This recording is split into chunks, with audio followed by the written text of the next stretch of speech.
So, Lindsay, first let's talk about how this hybrid sitting will work. Shahan, they're following on from what we are seeing plans around the world. We know the House of Commons in the UK also planning to deal with their parliamentary sittings through a hybrid system. So that means, as you've pointed out, a limited number of MPs will be physically present in the National Assembly chamber, as we would usually see. But the vast majority of them would join in virtually.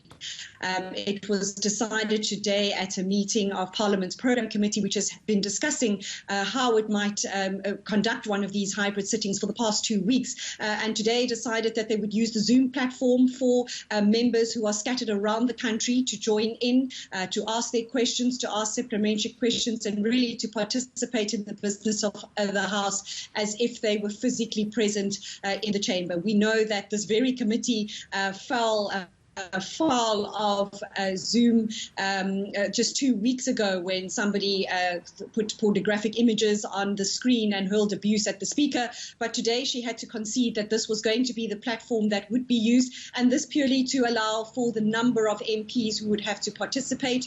Parliament has limitations on their software to use the alternative Microsoft Teams, which is what they've been using to conduct most of their portfolio committee meetings over the last 4 weeks or so, but Zoom allows a greater platform for them all to participate. So that's essentially what we should see unfold. Provision will be made, of course, also for the media to attend the session as per usual in the media gallery, but all of this will have to be done taking into consideration very strict social distancing practices, and they will have to be spaced out, and so we won't necessarily see those who attend sitting in their exact benches where we come to know them to sit, because their provision will have to be made for them to respect those social distancing norms and, of course, to wear a mask in the House. Yeah, so are all political parties actually on board with this plan, though?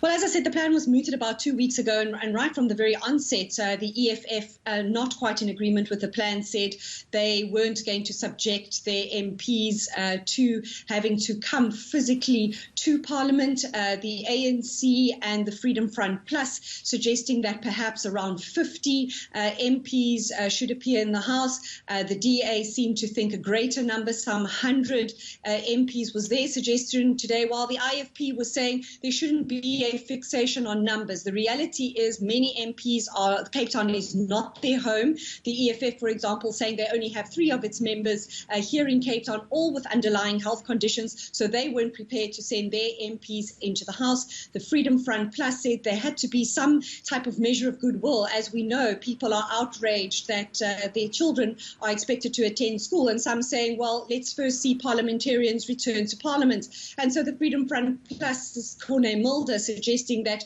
50 would be a good number to show that kind of measure of goodwill. But at the end of all of this, the Speaker leaving it down to political parties themselves to decide who should come to that sitting next week, Wednesday, for 3 hours to pose questions to ministers largely related to the response to the COVID-19 pandemic. All right, let's move on to this. The Helen Suzman Foundation, of course, is filing a case with the Constitutional Court accusing Parliament, the President and Cabinet of a dereliction of duty as far as this pandemic is concerned. Why do you think this is so? Why do they think it's so?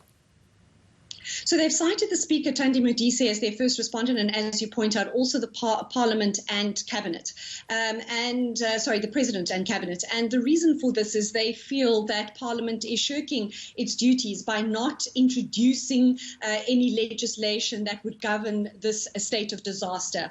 They feel that Minister of Cooperative Governance, in this case Nkosazana Dlamini-Zuma, has been given sweeping powers, really, to make decisions that affect the whole country, when that, in fact, in their view, should be Parliament's purview and also Cabinet. And while they acknowledge that she does have these rights through the Disaster Management Act, their concern is that it cannot continue indefinitely. We do not know how long this lockdown will last. We do not know how long these regulations might be enforced and how often they might be changed. And it is the view of the foundation that it's Parliament really who should regulate, be introducing new legislation. Cabinet should be initiating and passing that legislation onto Parliament. And they believe Parliament's had long enough now, 2 months since the lockdown began, to start initiating this legislation. We know that Parliament has been conducting some measure of oversight through their committee meetings, and for the first time next week through this hybrid session, they will conduct oversight in a plenary session. But the foundation wants the Constitutional Court to compel Parliament, Cabinet, the President to start initiating proper legislation that will govern the lockdown and the state of disaster, because they don't believe that the minister should be allowed to continue making decisions for the entire country indefinitely. That's an interesting one. We're going to leave it right there. Our reporter Lindsay Dedlinger is in Cape Town.